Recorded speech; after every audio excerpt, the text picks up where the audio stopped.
سیدنا عثمان غنی رضی اللہ تعالی عنہ کی چند ایسی خصوصیات ہیں جو آپ کو دیگر اصحاب، دیگر صحابہ سے ممتاز کرتی ہیں۔ مثلا سیدنا عثمان غنی رضی اللہ تعالی عنہ خلیفہ اول، خلیفہ بلا فصل جناب سیدنا صدیق اکبر رضی اللہ تعالی عنہ کی دعوت پر مسلمان ہوئے، آپ نے اسلام قبول کیا۔ اس کے ساتھ ساتھ آپ چوتھے مسلمان تھے۔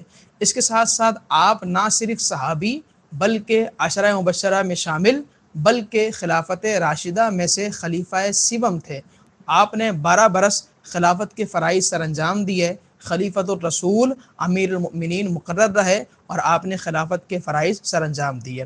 اس کے ساتھ ساتھ آپ نے 2 بار ہجرت کی نبی کریم علیہ الصلوۃ والسلام کے حکم پر۔ پہلی ہجرت آپ نے حبشہ کی طرف کی اور دوسری ہجرت آپ نے مدینہ منورہ کی طرف کی۔ اس کے ساتھ ساتھ آپ کا ایک لقب ذو النورین بھی ہے۔ ذو النورین کا مطلب 2 نور والے، کیونکہ نبی کریم علیہ الصلوۃ والسلام کی 2 شہزادیاں سیدتنا رقیہ اور سیدتنا ام کلثوم یکے بعد دیگرے آپ کے نکاح میں آئیں۔ پہلے سیدہ رقیہ آئیں اور ان کے بعد پھر سیدہ ام کلثوم آئی، اور نبی کریم علیہ الصلوۃ والسلام کا یہ فرمان آپ کی شان کو بڑھانے کے لیے اور آپ کی فضیلت کو بیان کرنے کے لیے کافی ہے کہ آپ علیہ الصلوۃ والسلام نے ارشاد فرمایا، جب آپ کو غمزدہ دیکھا تو فرمایا، اے عثمان، اگر میری 40 شہزادیاں ہوتی تو میں وہ بھی یکے بعد دیگرے تمہارے نکاح میں دے دیتا۔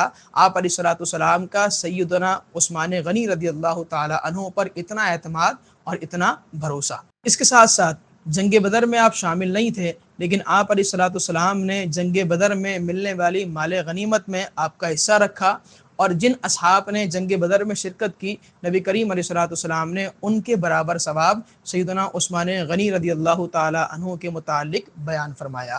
اس کے ساتھ ساتھ آپ رضی اللہ تعالی عنہ بیعت رضوان میں شامل نہیں تھے، جس کا ذکر سورہ فتح میں اللہ تبارک و تعالی نے ارشاد بھی فرمایا کہ لقد رضی اللہ عن المؤمنین اذ یبایعونک تحت الشجرہ۔